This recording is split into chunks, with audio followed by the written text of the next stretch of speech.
खाशी, खोकला, माशा, मुरकुटा घेऊन जा गे मारबत। रिसेंटली बेल पोला हुआ और हमारे भारत में अलग अलग जगह अलग अलग तरीके से फेस्टिवल मनाया जाता है।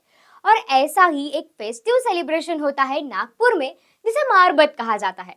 और इसी टॉपिक पे हमने एक रील भी बनाई थी, तो आज हम इसी टॉपिक के बारे में डिटेल में बात करेंगे। तो हम बात करने वाले हैं नागपुर के धमाकेदार फेस्टिवल की, जिसे सुनते ही पूरा शहर जोश से कहता है ईडा पीडा घेऊन जागे मारबत। तो इसकी शुरुआत हुई थी 150 साल पहले, यानी 1888 के आसपास। उस वक्त नागपुर के लोग, खासकर व्यापारी और आम जनता, परेशान थी बीमारी, महंगाई और अंग्रेजों के अत्याचारों से।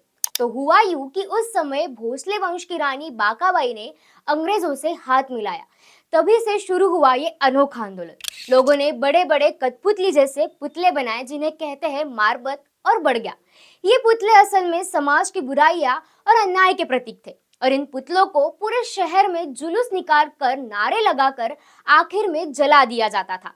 मतलब बुराई का दहन और अच्छाई का उदय। ऐसा कहते हैं कि इसका जिक्र महाभारत में भी मिलता है। अब वो कैसे? तो राक्षस पुतना ने मौसी का भेष धारण कर भगवान श्री कृष्ण को मारने की कोशिश की थी, और जब वो कृष्ण के हाथों मारी गई तो गांव वालों ने उसका जुलूस या मारबत उतारकर गांव के बाहर जला दिया। ऐसी कथा है कि इसके कारण गांव को फिर कभी किसी समस्या या परेशानी का सामना नहीं करना पड़ा। इसी संदर्भ में नागपुर में काली पीली मारबत भी निकाली जाती है। ऐसा माना जाता है कि इन मारबतों को शहर के बाहर जलाने से शहर की बुराइयां और परेशानियां खत्म हो जाती है।